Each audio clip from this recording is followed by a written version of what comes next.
guest today is an outstanding songwriter, musician, and producer who, for me, is taking influences from great songwriters of the past, but making the music in very much, her own vision. And for me, she's using that history and those legacies positively to shape her own future and the future of others. And I think this is exactly what legacy is about and how it's intended to be used. She recently won the Dr Martens Made Strong Music in the Community competition, which landed her a show alongside the amazing and brilliant Ezra Collective. She's played the Great Escape and We Out Here festivals, performed alongside Jake Bugg and Raye, and he's also studying for a Master's in Global Black Studies, Decolonisation and Social Justice, as well as working at UD, the music organisation that incubates and nurtures Black and culturally diverse artists. So that's made me exhausted just thinking about all the energy that must go into all of that. So I'm going to have my old man rest here and let my guest, the wonderful Nayana, tell you all about the real her. Oh my God! Welcome, Nayana. Great to see you. How's life? How are you doing? I'm doing good. I'm prioritizing my rest because after hearing that summary of things, that made me feel tired. That's a lot. That's a lot of shit to do. My God. I'm just trying to, make the most of this life. How long are you on the masters? How long are you into that? How long have you been studying that now? I started in September, so it's only I'll be finished in June. Wow. How is it so far? I'm really loving it. I feel like every time I go into class, I'm challenged. I have to relearn, unlearn, overstand, understand. So yeah, I really like it. I really enjoy writing essays as well. So I feel like I just get to push myself continuously. Yeah, yeah. So we got introduced by Hazel, who I've known for some. I don't know if she sort of explained, but my partner used to work with Hazel. When she was at East London Business Alliance, and that's how I kind of got to know her when they were both sort of working on the 2012 Olympics. Hazel's the best. She's great, isn't she? I love Hazel. I haven't seen her for a while. Is she away? I think she's away at the moment. Is she in Gambia? Last time I saw her, Hazel was living her best life in Gambia. Oh, amazing. Absolutely brilliant. I love that. I was like, yes, you go, girl. Absolutely. That sounds terrific. So how long have you been? So you work at UD. Mm-hmm. You're what do you is it like a sort of is it a program associate at UD? Yeah. But I started working with UD in 2018 when I was 16, like with Giles Collective choir. There, like I just kind of started to take more of an interest in like the music business side of things. So I did a business internship with Small Green Shoots, and it was like an 8-week program. And after that, just being at UD all the time, I was like, if you guys ever need any help or you're looking for like an extra person on the team, I'd be down to like offer the knowledge that I. And then they said yes, and then I started working alongside Hazel, that amazing woman. Yeah, just kind of continued from there, and I've like progressed through the company, just like learning kind of the trade and learning the community, do what I can. So that, like, kind of learning about the business side of music is how have you found that? I mean, that's kind of so important. I mean, you hear sort of horror stories of, sort of how people have been shafted and burned over the years. I mean, it's great that you've been learning about it. Yeah, I think I really enjoyed it. For me, it was a thing where like I've heard those horror stories as well, Yeah. and for a while in the beginning of like my music career, there was things just weren't going the way in which that I wanted them to, but I didn't understand. I was like, okay, well, if I'm tired of relying on people to tell me things that they don't have to tell me if they don't want to tell me. So it's like do what I can to try and understand it, so I can kind of further myself. And I also have a lot of friends who like are in the industry and have like similar questions that I do. So it's like I like and the industry is also, they kind of have this thing where it's like it's kind of gated in the way in which that you find the information, and I don't really like that. So it's like I just try to possible for myself, and so that I could kind of give it back out to people and be like, well, this is what they're doing to try and trip you up. So this is what we should be doing to jump over those trip up things they're setting for us. Yeah, do you know, it's interesting because like one of my fairly early podcasts was a guy called Martin Atkins, who was drummer in Public Image sort of years ago, and now he lives in Chicago, and he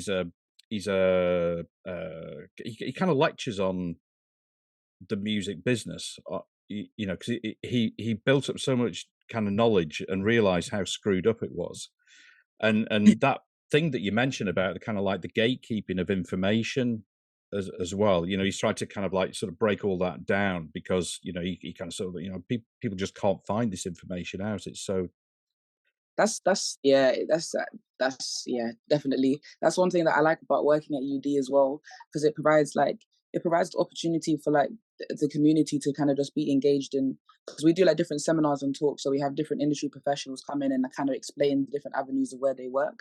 But then we also have the thing where it's like I host an open mic, so it's an opportunity for the people who want to be like known in the industry or know, like start that relationship of understanding the industry, is that they can begin mm, there, they can build their own network of people, they can come and practice performing, they can like start getting a taste of it and start building up their repertoire from there. So I've really enjoyed it. It's like being able to like enrich the community with the knowledge that they need to kind of get that much further. yeah.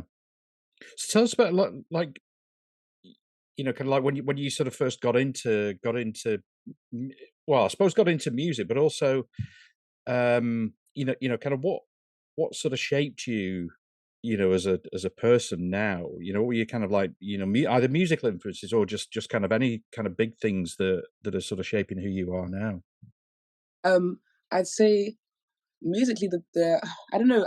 I started off my music career heavily like when I was part of the Flames Collective choir, because through that we were taught to like sing together, but we also kind of Mm, we would write songs, like begin like songwriting, which is something I never really thought I could do. And our choir director Andy would every now and then he'd get people to like showcase like the songs they've written or just songs they wanted to cover and stuff. And from there, it kind of like it pushed me. I was like, oh right, like okay, cool, maybe I can do this. And because UD had the connections to the industry, it was like, okay, well we have connections here, here, and here. So it's like the I don't know, the idea of the industry. I didn't know it was a thing until they started saying, "Oh, wait, it's a thing." So and I was like, "Okay, cool." mm, And then I always loved music. I really enjoyed it.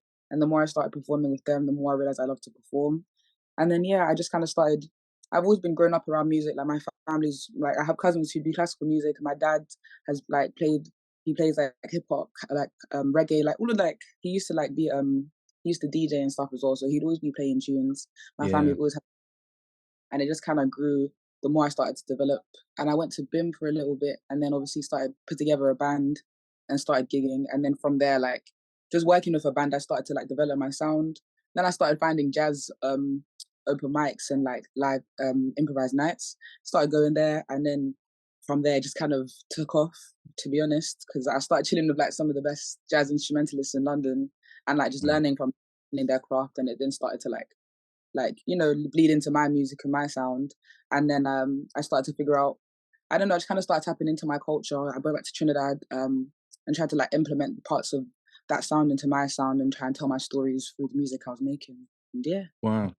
And were you kind of like, you know, sort of encouraged to, you know, to sort of go, you know, get into it and go down that route? Yeah, my parents were never the parents who were like, you know, I don't think music's a serious career. They always kind of pushed me because my mom realized how happy singing made me, and Yeah. dad was just kind of one of them guys, just like, well, if you can do it, just do it, you know. I was like, cool. Perfect. It's brilliant. And I'm a hard worker, so it's like I think they had the understanding that if I say I'm going to do it and put my mind to it, I'm going to get it done. Yeah. When was it? What are we now? Beginning of November. Saskia and me went to see. I don't know if you've heard about Aja Monet. It was up a venue up at King's Cross, and she was playing. I mean, she's basically like a kind of poet. And she brought out this like amazing album this year, and she was doing a sort of small. She's an activist. She lives in LA, and she's an activist, and she's using her kind of poetry, but now sort of with music, and she's playing with a bunch of musicians, some you know kind of and a you know kind of jazzy sort of musicians, and it was the first time that she'd actually played with them, So it was Mm. almost like kind of like she'd sent them the song, but it was the first time that they sort of played together. You know, it was just like improvised, but basically like she was only going to a handful of places around Europe and playing with different musicians each time. It was just incredible, the connection between them. You know, it was just really stunning. I wish I could have seen that. That sounds really nice. Oh, it was so good. It was so good, and she's just amazing, you know. And you know, I think you know, kind of using that music and that sort of platform for the you know for her activism as well. I think is really kind of special. Yeah, I think music has always been such like a important like piece of activism and like revolutionary thinking and mindsets, you know? And even if Mm, you look Nina Simone, like they've music's always been part of the mouthpiece for the movement. So I yeah, feel like people are starting to remember that and starting to really implement it into their work. So that sounds so lit. we went. Uh, oh God, when was it? It was Saski's mum and dad. Her we went to see Nina Simone's daughter play at Man. the you know sort of Ronnie Scott's. It was just like incredible. My dad was just like in his favorite part of the world, you know, doing I, watching her. I would just melt. I'd just be in the crowd just melting. Oh, how lit. I know. So kind of like you know, kind of like getting into it, and when you're getting into thinking about like you know your sort of first performances and you know things like that. I mean, how did you feel going into those? I used to be like I used to be always just hella nervous. My first ever performance, Yeah, my my auntie, she used to do like a jazz night, and she let me perform with her. And I literally on the stage, I couldn't even like move to the music. I stood there like just all rigid. My eyes were closed for the majority of the song. It was quite funny. So each time like kind of performing, I always started off quite nervous. I would never say that I'm not nervous going into a new performance, but I feel like the more I've done it, the more I've like been able to let go a little bit. And I feel like I don't know, it's like when you're on the stage, you have to kind of trust in your instrument. And it's like the more I've understood my voice, the more I feel less nervous. And I really trust in my band, and my band like are like my safety net. So I feel like a lot of that nervousness and like anxiety kind of lifts off my shoulders when they're around. So it yeah, was a time thing. I feel like the stage is a very intimidating thing, especially when you have people just staring back at you, expecting something from you. Like they're there just expecting to be entertained. So it can be. yeah. It's funny as well that I guess you know we're all kind of different in how you know I guess sort of how we approach you know any kind of performance, you know whether it's sort of speaking or singing or playing instruments or whatever, you know, and some people are more comfortable in front of smaller crowds than bigger crowds, and also, well, I remember talking to somebody a while, a musician, and he said he's much more actually much more comfortable performing in front of a bigger crowd than a smaller crowd. A smaller crowd, it's almost like you can sort of see the you know see their eyes sort of staring at you. It's like really intimidating. I I do hear that. For me, I like both. Sometimes I do prefer an intimate setting, just because it's like I don't know. The reason I've enjoyed performing is because I realized that it's a way to connect with people that you wouldn't have done previously, and it's like Mm, always speaks so much, always kind of takes you further than sometimes a conversation kind of people you might never see again. And I feel mm, like in this intimate environment, you can really like the musicality is kind of sometimes it's more fun doing an acoustic vibe, and it's like people can really hear you, and it's like you can really have that open dialogue, and that's what I like mm. about it. But then I do hear like when you're on that big stage and there's hella people in the crowd and everybody's gassed, like it is quite it's a vibe. So they're both beautiful, I think, but I do understand the preference of the big audience. So how was it with the Dr. Martens competition? I mean, how was all that for you? I mean, that's incredible stuff. A fever dream. Honestly, I can't believe it was real. Um, I don't know. For me, I'm eternally grateful for it. I'm so grateful to everybody in the Dr. Martens team. Like they really looked after me. And they really like I don't know. They just did everything that I don't know. I just thought they was gonna treat me a little bit bad, but they bare didn't. They made me feel like I was Ezra Collective. You know what I'm saying?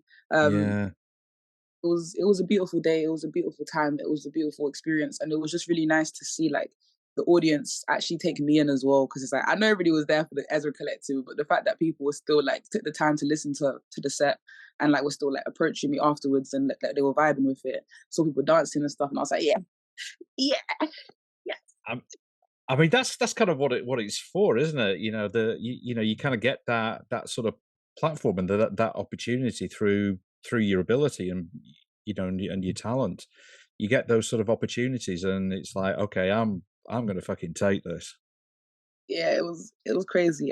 I felt like it just felt, I don't know, with music it's a weird one because I always say to my friends like if I was like a doctor or like I was training to be a doctor, it's like okay, I've become this is now like my role and I'm doing this. Or it's like if I'm training to be a lawyer and I like pass the bar, it's like okay, it's like you have the clear steps. But with music it's like you might do a gig here, but it's like the steps aren't really, the pathway is never really clear.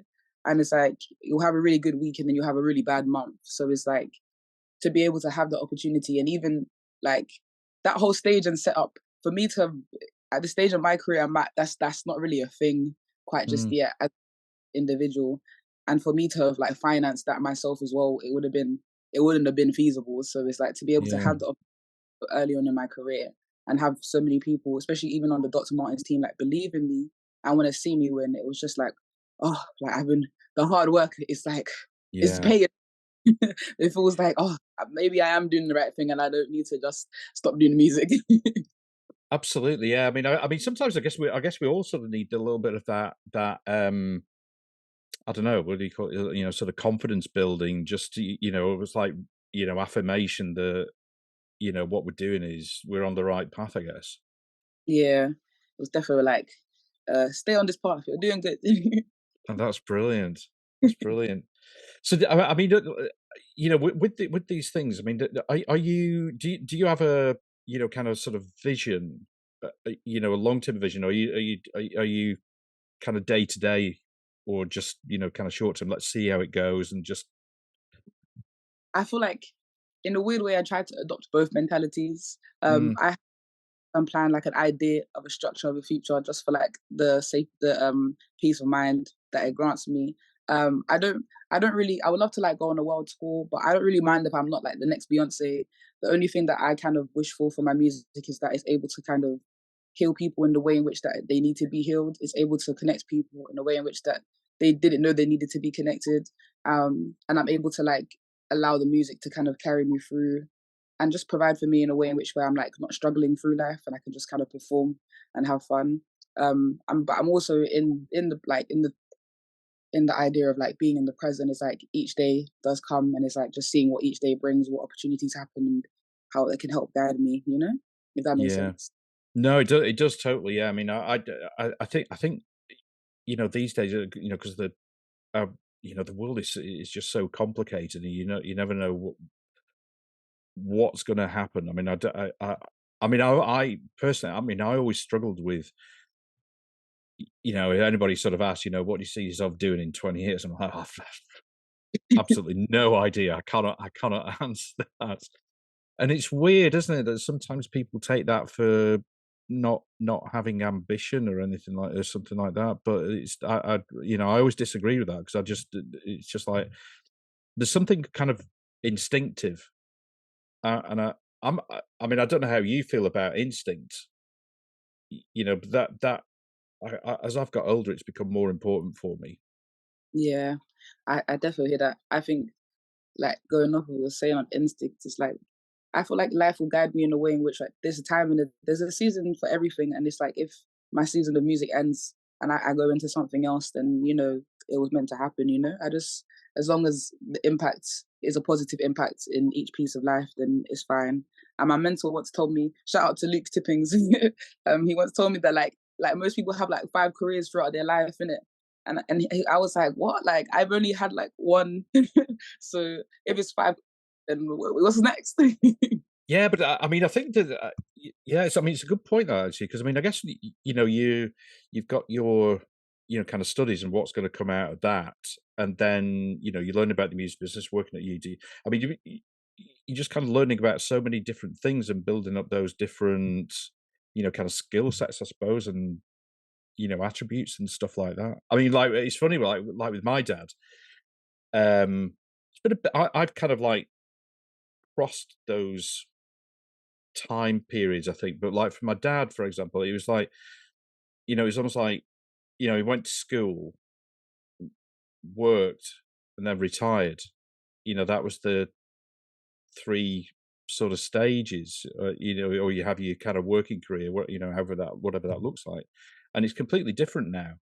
Yeah, and I definitely hear that. Like, I think even just learning from like the blueprint of like the people who went before me, it's like the way in which that you kind of had to carry out your path for life is is so different now, and I feel like I've really been able to understand that and see that play out in different ways. So it's like if I'm able to live a life that my parents weren't able to live because they worked extra hard for me to have a certain level of freedom in Yeah. what I do, then I'm gonna make the most of that. If it takes me across the world, then I'm gonna allow it to take me across the world.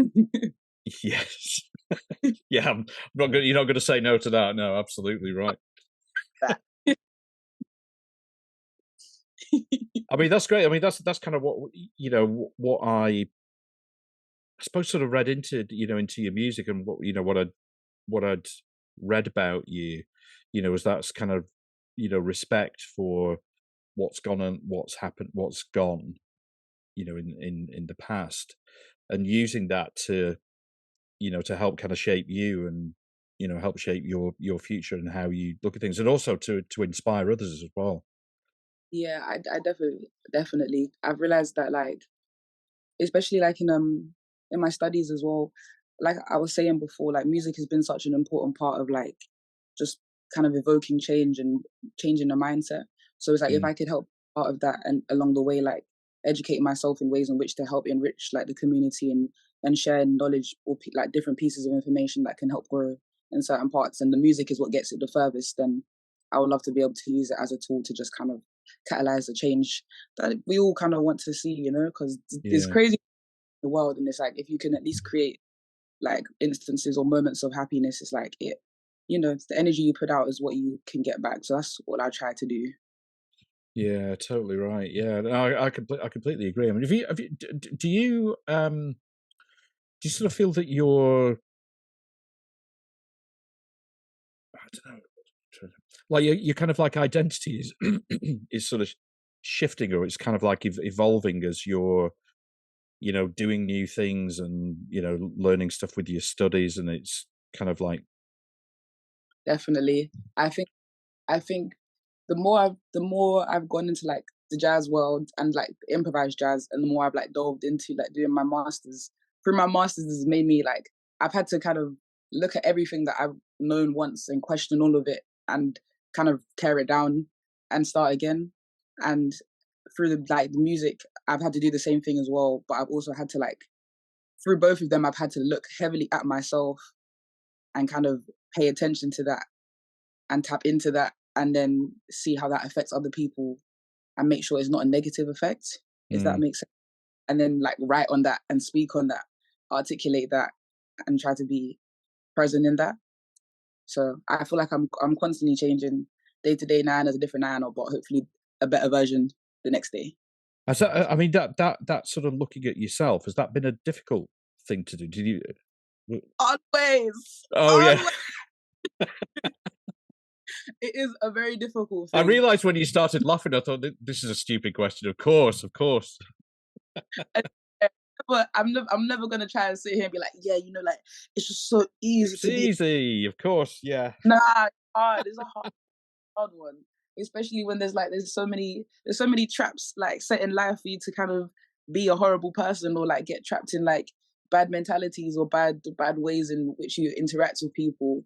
And even just like with the whole like mindset of like colonialism, there's so many things that are like Yeah. there's so much infrastructure set in place that we don't even see that you Absolutely.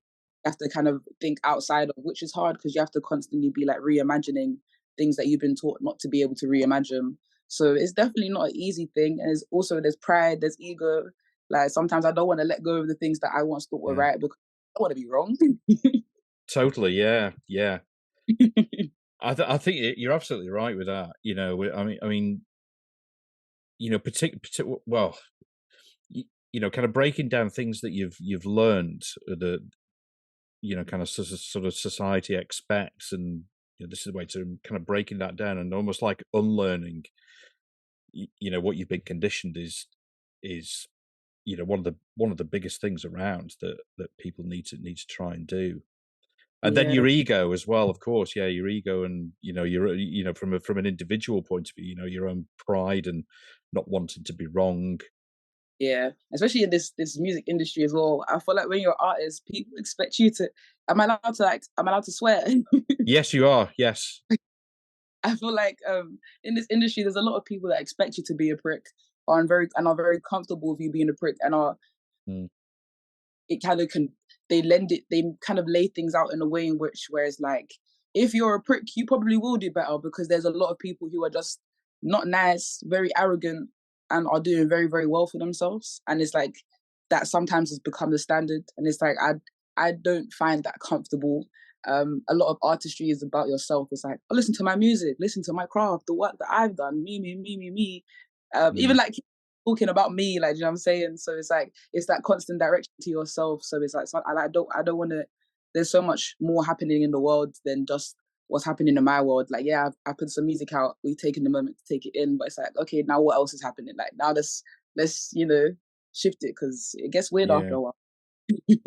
Yeah. I mean, that that kind of whether that's being a prick to other people, do that's how you kind of get through things. There's obviously sort of reasons why that might be. Yeah, It's having that kind of empathy for, and at least awareness of why that might be happening. But ultimately, over the long term, does that make for a happier life? I I don't think know. so. I I think you think have to. You have to. Yeah. Sorry to interrupt. Yeah. yeah, I just see I've seen a lot of people at the top, like, that I thought were like, oh, this is what I want to be as a musician. And then you meet them and it's like, oh, like, you're doing well, but because of like, there's something very isolating about being an artist, when it's always, the focus is always on you, and then the business is like, you're your own product, you're the CEO of your own business. So everything to do in your life is you in it. So it's like sometimes it separates artists in a way in which that I don't want to be separated from just everyday life. And I've seen the solitude of some successful artists and been like, raw. Like, even like Nina Simone, I'm not saying like, you, when you watch her documentary, you can see like how her artistry sometimes pushed her into her isolation, and then along with like other like the other things that kind of were going along with her life. And it's like I realized I really value my community around me and the people that like I feed into. And it's like, there's no point of getting to the top by yourself or not having a team around you, because that's where you start to have your strength. And even like going back to Miss Nina Simone, like when everything kind of fell apart for her, when it was coming back together, like it was because her team, like her people, like unified around her and were like her strength. So yeah, if that Yeah. makes I sense. think. Yeah. No, it does. Yeah. And you make a good point about the people that you surround yourself with, that you kind of gravitate towards, from an early age, and how you maintain those, kind of friendships, and almost like that kind of circle of people that you really trust, to either keep you grounded, to get you, whose opinions are going to work for you, and keep out all the other noise. I remember reading something from somebody she's an academic in the US, saying that like the most important one of the most important critical skills you can have is the ability to ignore. Critical ignoring, she called it. It's like basically Like, ignoring the bullshit noise that comes. I mean, the industry must be full of that. You have to. so much of it.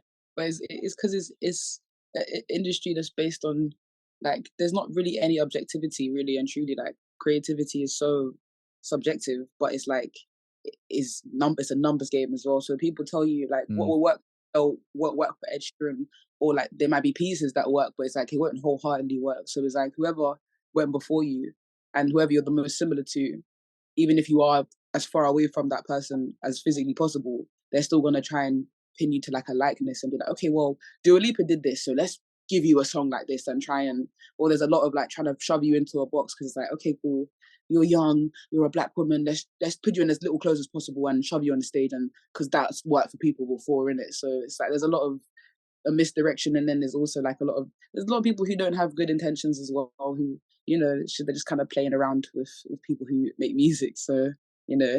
I think, yeah, I think it's the kind of idea of genres as well has been, is kind of used by by the industry to, I think, to kind of keep a lid on groups of musicians, and you okay, you're in that lane, you don't kind of cross out into into other lanes and stuff like that, and it's a power thing again, I think, Yeah, from the industry. I think you're definitely right. I was having this conversation with my lecturer the other day, and it was like, really and truly, if you look at it, like there's so many different like the genres of music, and like some of the genres can literally be differentiated by like by class. Because even if you look at like opera and like classical music, like Yeah. classical always been regarded higher like higher creativity, and like nowadays a lot of artists don't believe in that this separation. There's so much cross fusion because everybody's inspired by everybody. Like there's jazz instrumentalists who are classical instrumentalists and playing like the BBC proms, but will come and be doing the wickedest like jazz like improvised sets as well. It's like the only differentiation in the music is the people in the power who think Mm. that they know. They don't really know what one. And I think it is true. Like genres has been a really big way to separate people and keep people in boxes. Like as a black woman in the Absolutely. industry, like people assume is that I make R&B music, but if you really listen to like my music, there's R&B elements, but I don't really make R&B. Like I don't do runs like R&B singers. There's a lot more like jazz, but then there's not just pure jazz. Like there's implements of everything. And even like R&B today, like the R&B singers who are the R&B singers, unless they're bringing back the old school vibes, it's not the same R&B. Pop's not the Mm. same pop. Hip hop isn't the same hip hop. Like everything's changed. Even jazz, like jazz has become very like infused with everything, and like there's Afro jazz. There's so many different denominations, but then there's still like these limited boxes of genre, like, you know. Yeah, totally. There's a couple of things there, and and they both relate to I guess kind of sort of classical and two cellists, Mm. and so one of them that I interviewed a couple of years ago, Ayana Witter Johnson, and I did you know her? That name's familiar. Yeah, and so she was obviously sort of classically trained, but she plays the cello now in a very different way. It's not, she plays standing up, and she uses as a percussion instrument as well. And I remember her saying that she faced so much like resistance from that kind of classical community. And then there was another cellist who supported. I saw him supporting Moor Mother, and he's called Abel Salako, and he plays just this really kind of like the cello, very avant-garde, experimental, you know, non-traditional, but he also sings, but he sings in his sort of in a very traditional voice, from of his heritage, and it's really kind of like exciting to sort of listen to it. Basically, everything that people assume of what a classical cello, he kind of like just destroys it and Beautiful. plays it its own way. It's incredible, but that's the sort of thing that needs to happen more, where you kind of like just sort of break these boundaries. Really, I feel like for sometimes people forget that like music is an expression, like it is able to encapsulate things that we don't even have the words for. So Yeah. like is to restrict yourself, you know. And it's like I do hear sometimes when classical musicians, it's like, it's the craft and like the discipline, and yeah, like fairs, but you can move from that. It's like once you've trained and you have the understanding, it's like, okay, cool, now I understand this. Like, what else can I do with this? And sometimes it's not everyday played like symphonies written by people who've been they've had their time's done and finished, and it's somebody else's time. Yeah, well, I mean, a lot of these rules over over centuries have been written by the colonizers anyway, you know, and Exactly. they're kind of Why would there to be broken. exactly like it's time to reimagine a different future with free expression, but Yeah, respectful expression. What? Respectful free expression. Whoa, that was a respectful, free expression. Yeah, I've yeah. got. I Yeah. think my brain can compute that. I mean, my brain's slowing down these days, but I get that. No, you're totally right. And I think for me, you know, like you know, listening to music um that does that, that you know is respectful of the past and sort of what's happened, but does things in a different way and is very individualistic. That's the kind of and brings in all these different influences. Is that's the sort of stuff that's exciting. That's what music is about. Mm, it is like music is just I always say that music is the catalyst of change. Like music, Mm, like being a creative mind is so important because I think I said it before, but like in order for us to have a better future, we have to reimagine what that future looks like. And if you're able to reimagine a song, then you can reimagine anything. It's just taking the time with it. So it's like just beginning that idea of reimagination.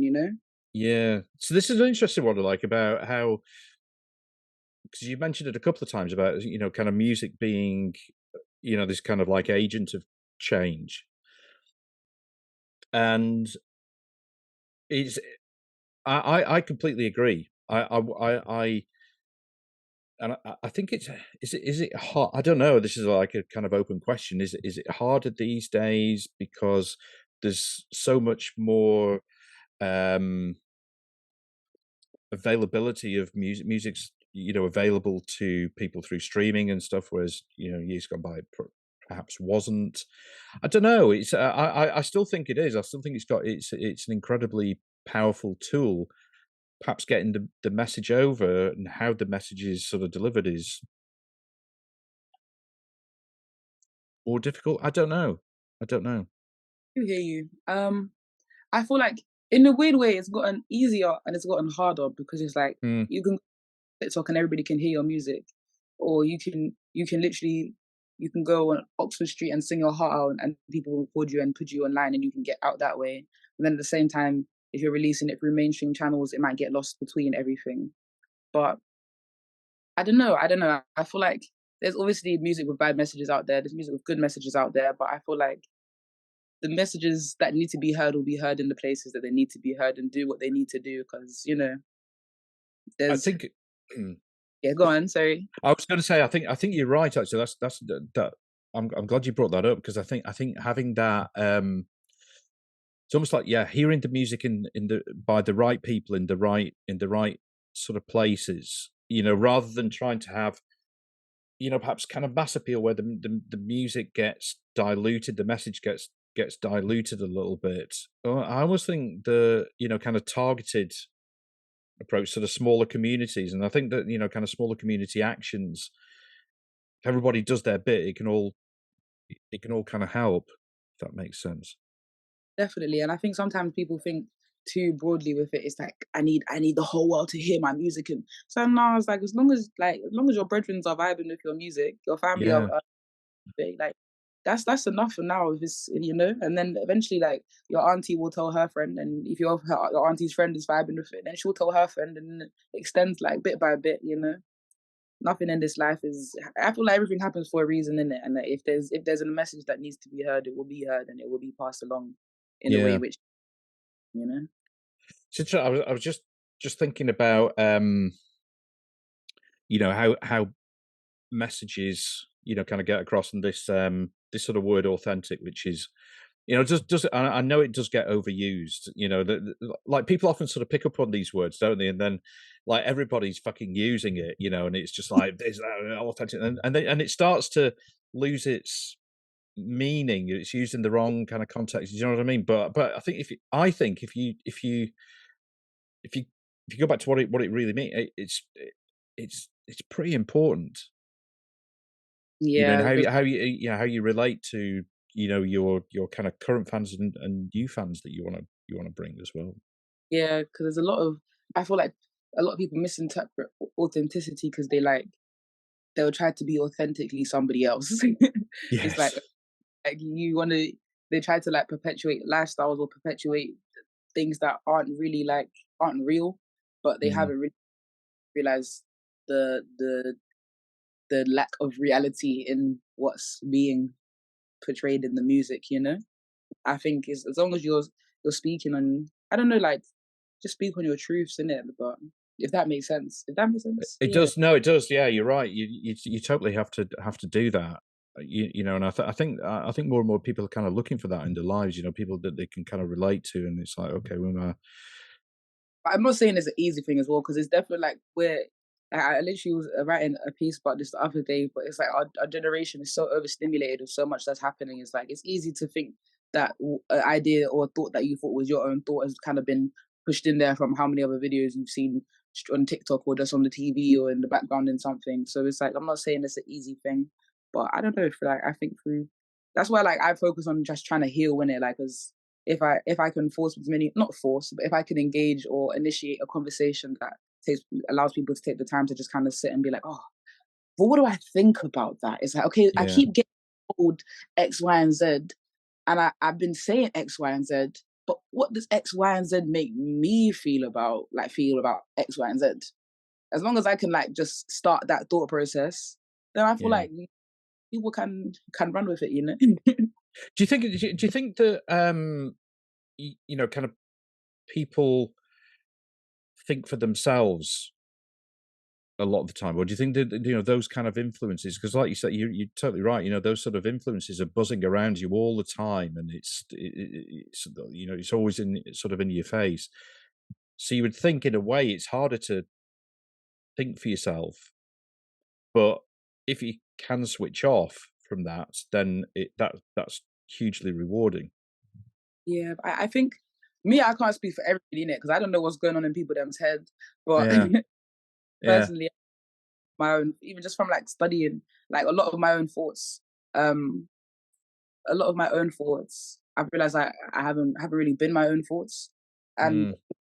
I don't know. Other people might have had their own thoughts, but like there's always going to be pieces of you in between like the noise in it. So it's like it's just hearing yourself through everything else that you thought was yourself. You know. Yeah, I think yes, that's a good point, and kind of not following the crowd, you know, being true to yourself, all these sort of things are hard. They're kind of hard to do. I mean, I found it really hard to be myself, and it took me a long time, and it, I think in some ways, like being somebody else, or not being kind of true to yourself, it's draining. It tires you out. Is every day is a battle because there is so much in life that kind of tries to go against that. Or it's like every day there's a new like situation you're thrown into, and you're challenged again as to who you are and what you believe and what you should be rocking with. Yeah, totally, totally. When kind of yeah, you kind of get it through. If it comes through social media, just sometimes if it's weird, isn't it? Sometimes if we have a difference of opinion, if we have a disagreement, we're kind of talking like this. I mean, usually you would hope that you can. Okay, I can see your point of view. You can see my point of view. But kind of where it's like people behind keyboards and shit like that. It And rolling as well. fucking awful. It is, and the internet makes people so comfortable. Like sometimes that's even like on TikTok. Some people share their life on TikTok, and I'm like, why do we know like your business? Like, yeah, my sister's, my brother's baby mom, and I'm like, rah, internet. People just like, and then people in the comments like, oh, stating their opinions, and then people are not. They're not PG with their opinions. They're saying the wildest stuff in the comments. I'm thinking, this is crazy. This is crazy. It's totally crazy. I've done it. I have no kind of like strength to endure that sort of stuff. I'm just like I can't do it. I really It's can't. trolls on the internet. They're really good at trolling. They're so good. So thinking about your kind of, well, I guess thinking about your creativity, but kind of generally, that. if if you're writing something, or if you've got an idea, it doesn't, thinking about this, when you have an idea and it doesn't work out, and you have to kind of leave it and scrap it and start afresh. I mean, how do you have you had those situations, and how do you handle them?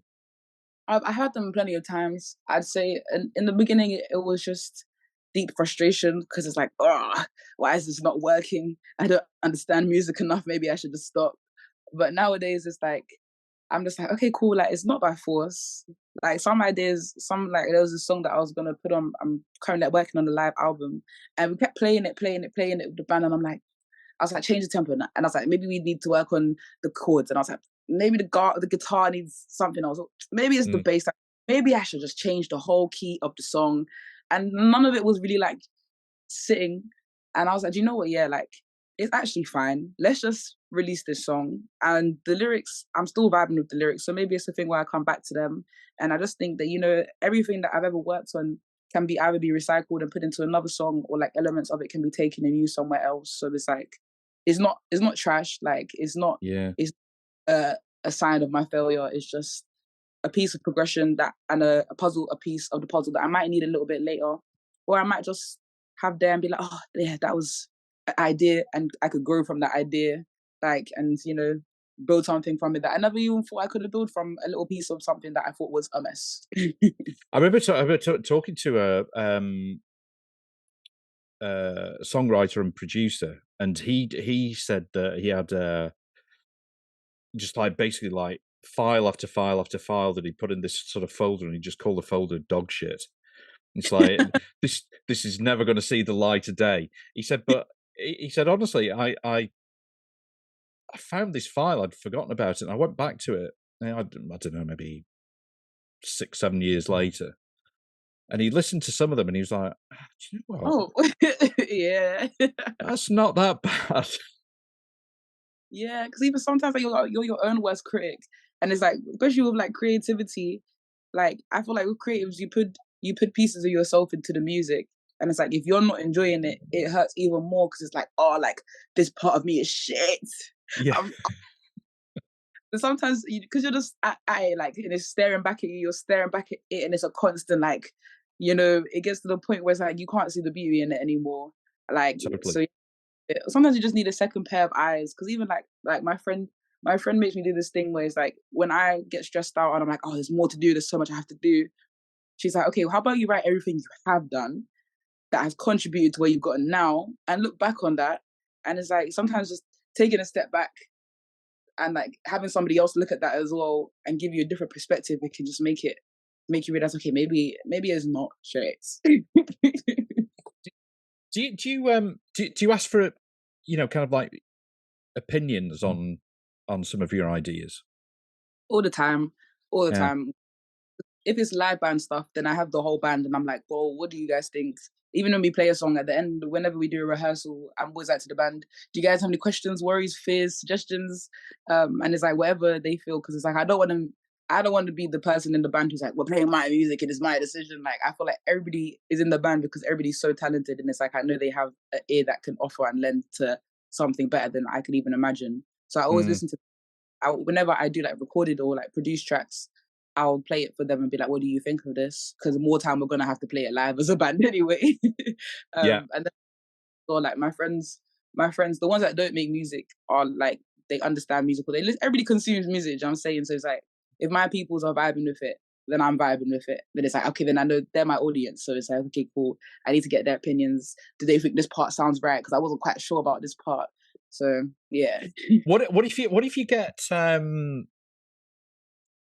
you kind of create something and you think, okay, this is okay, and then somebody says something, it might be kind of, I don't mean critical in a bad way, but maybe give you suggestions as to how do you, because sometimes like I've noticed, like myself, I kind of get, I've got precious about things, when it's your own sort of thing, and then there's a suggestion like, well, why don't you try this? And I'm like, Yeah, sometimes I could be. It just for me is really.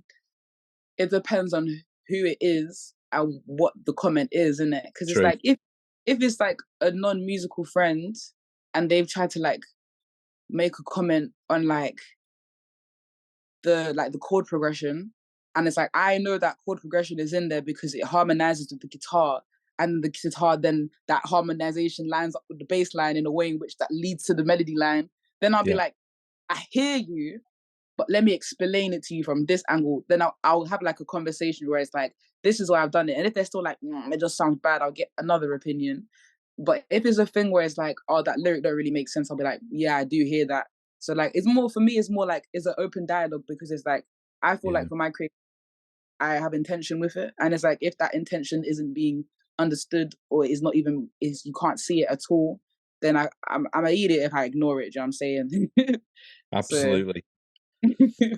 Yeah, I hear you with that. And it's kind of like one of the hardest things to do, isn't it? Because it's like, you go back to ego and, a little bit of kind of pride in what you do, and just sometimes it's how these sort of comments are kind of given to you, and who it is, how it's done, and all that sort of stuff. Definitely. Like, 'cause I remember one time I must have played a song for two of my friends, and one of my friends, I'd say, well, the other person wasn't really my friend. They were more like an acquaintance, and they were in the, and I was playing it for my friend, and I was like, the song's not finished. Like, there's still bears to be added to it. And the one person was like, yeah, I just feel like it's a little bit empty, And I'm like, the first thing I said to you was, the song is not finished. So if the only feedback that you had to give about the fact that it's not finished, then I don't really want to hear what you have to say. Like, respectfully, yeah. I was like, okay, thank you. And then I spoke to my other friend, and she was like, because she heard me, and she was like, I said it's not finished. She's like, yeah, I like the way this is starting. I can't wait to hear till it is finished, because, I was thinking, yeah, but it's like, sometimes you do get hurt. I'm not a perfect person. Sometimes my friend will say something, and I'm like, maybe you just shouldn't even listen to my music at all. Like, maybe you just don't even get me. I mean, it's, Brilliant. So listen, so what's coming next then? What have you got happening next? So I feel like next year I'm going to be releasing a live album, and I'm on the build, like probably like around the summer times, but I'm going to be doing like a build up of like releases. So I'm going to try and drop a song like every month, with like more live sessions, so like people can hear me with the band a little bit more, see like the fact, because I really like what I like to do is I like to have produced tracks, but there's the live version of it, and the live version kind of be like a reimagined version of what it sounds like.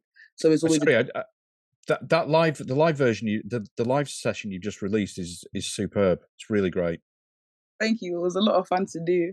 I really enjoy doing them, because it does add like a different dimension to the music, and it's like I'm a live performer, so it's like I want you to know that if you listen to my music on Spotify and you enjoy it, you're gonna have a better time when you see me live, because I've made it exciting, I've made it juicy. So I'm doing a bit of that, and I'm just gonna be doing as many gigs as possible. Hopefully a headline show. I'm in the process of organizing it, so hopefully a headline show will come towards the end of the year.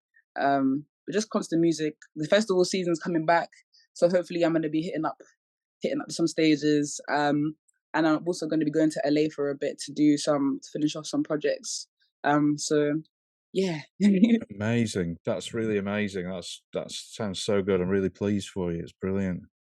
Quite excited. I hope I'm able to release. I don't know. I'm hoping I'm able to release music and people to kind of just see what I try and speak on. Definitely.